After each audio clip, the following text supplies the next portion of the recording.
Esse negócio da Jordana tem me dado assunto pra pensar, desde quando tudo isso começou. E por quê?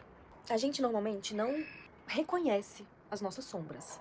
E o processo de evoluir, ele passa por enxergar que elas existem pra depois transmutar, né? Eu acredito que eu sempre tive uma certa inveja da Jordana. Quando eu conheci a Jordana, já era um cenário um pouco estranho, assim, porque ela era novinha. E ela era professora de inglês. Eu não conseguia entender como é que tinha uma professora tão nova. Mas enfim. Depois, eu comecei a fazer eventos. Começou assim, com uma ação de supermercado. Eu trabalhei com um monte de marca em supermercado. Trabalhei panfletando em semáforo. E também trabalhei em eventos corporativos, como recepcionista. E a Jordana começou a fazer uns eventos da hora. Coisa que eu achava legal, por exemplo. Ela era bar girl, não sei como se fala, barman, né? Fazia drinks.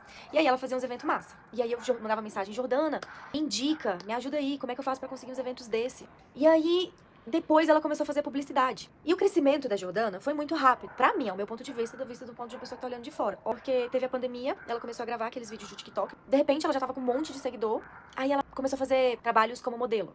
E aí eu, caraca, Jordana, me indica aí, véi! Mas hoje, assistindo o vídeo dela, da história dela, que ela conta, eu me identifiquei muito, por exemplo.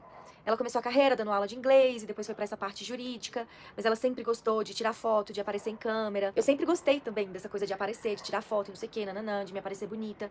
Mas eu sempre tive muito preconceito com isso. Porque pra mim isso era só um rostinho bonito, era estupidez. Jordana falou isso também, né, quando ela tava na casa de vidro, né, que ela não queria ser vista só como um rostinho bonito. Eu lembro que teve uma amiga minha que ela usou pra uma loja de joias, de bijuterias, de uma amiga dela, que era amiga do meu marido também. E eu fiquei implorando, mandando mensagem e tal, porque eu queria muito fazer. E aí a Jordana, de repente, já tava fazendo. E eu, me indica aí, fazendo vários trabalhos de noiva, lindíssima, maravilhosa. E eu, tipo... E aí ela parou de me seguir. Nós não tínhamos amizade próxima. Eu conheci ela através de uma amiga. A gente saiu algumas vezes juntas. A gente se adicionou no Instagram e o contato ficou do Instagram. Uma vez ela viu no meu Instagram um aparelho que eu tinha comprado pra usar no meu cabelo. Ela pediu emprestado. Mandou um Uber no meu trabalho pra pegar. E depois devolveu de Uber também. Então eu nem cheguei a ver ela. Mas eu criei esse ressentimento por ela ter parado de me seguir. Fiquei pensando assim, oxe, tá se achando famosa agora, é? Então não vou seguir também mais não. E parei de seguir. Mas de vez em quando eu tinha curiosidade de ir lá olhar. E sim, um dia ela voltou a me seguir. E o meu coração, ele é muito bonitinho. Porque ele perdoou rapidinho. Já fiquei toda... já, puf, segui ela de volta. Aí, quando eu estava em uma comunidade indígena, aí ela perguntou as coisas, eu falei, não sei se eu respondo, se eu não respondo. Acho que, não sei, de repente, acho que ela me dava vácuo quando eu pedia indicação pra ela, né? Não sei, não lembro dessa parte. Aí, quando penso que não, eu vejo o stories dessa nossa amiga em comum pedindo voto pra Jordana, porque a Jordana tava na casa de vídeo. Só que eu já vi o stories tarde, e quando eu vi, a Jordana já tinha entrado. Eu fiquei, tipo, naquela, não acredito. Tô acreditando, mas não tô acreditando. Fiquei abismada. Por vezes, ela falou que ela viu no Big Brother uma oportunidade de alavancar na carreira. Eu penso nisso também. Ela fala que ela cresceu assistindo e que sonhou e que se imaginava várias vezes vivendo no Big Brother. Eu também faço isso. Só que eu enterro isso, porque tipo, eu tenho vergonha de pensar nisso. E aí, quando deu essa notícia, o primeiro sentimento que eu tive, na verdade, eu não consegui entender na hora. Porque primeiro a gente sente, né? O corpo, ele sente antes do racional. Então eu acho que o meu corpo sentiu negativamente, mas o racional já pensou positivamente. Então na hora eu tive o pensamento positivo, poxa, que legal e tal. Mas a minha energia no dia baixou.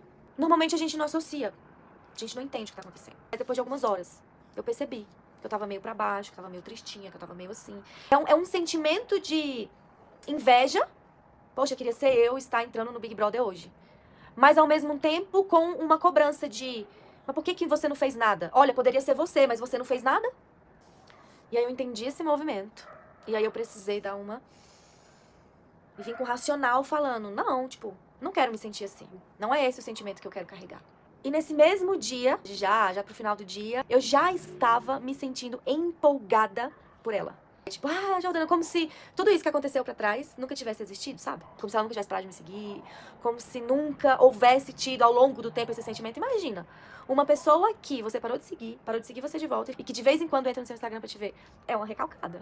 Todos nós temos um pouquinho de recalque em algum lugar. Mas tem sido muito louco tudo isso, porque ela foi parar lá no programa e eu tive a oportunidade de assistir. E no começo tinha uma mistura de, ai meu Deus, o que vai vir por aí, né? Será que vai ser coisa boa? Será que não vai? Será que todos aqueles boatos dela eram verdadeiros? Será que, tipo, meu Deus? E ela foi exatamente tudo que tem a ver comigo. Madura, sábia, inteligente, amorosa, amiga, carinhosa, estratégica, autêntica, posicionada, enfim. Hoje, olhar pra isso e me sentir tão bem, sem a vontade de estar naquele lugar. Porque até então, tudo que eu olhava pra ela era com desejo de estar naquele lugar. Eu queria estar naquele evento legal que ela tava lá trabalhando, eu queria estar naquele pousando lá de modelo para um lugar de noivas, eu queria estar. E hoje eu olho pra um lugar que, lógico que eu queria estar, Mas agora, eu olho pra isso sem esse desejo. Com excitação pura, com empolgação pura, sabe? Tipo, com brilho nos olhos e tipo, caralho, sou fã dessa garota. E eu tô falando assim pra vocês verem o brilho, ó, que eu tô enxergando.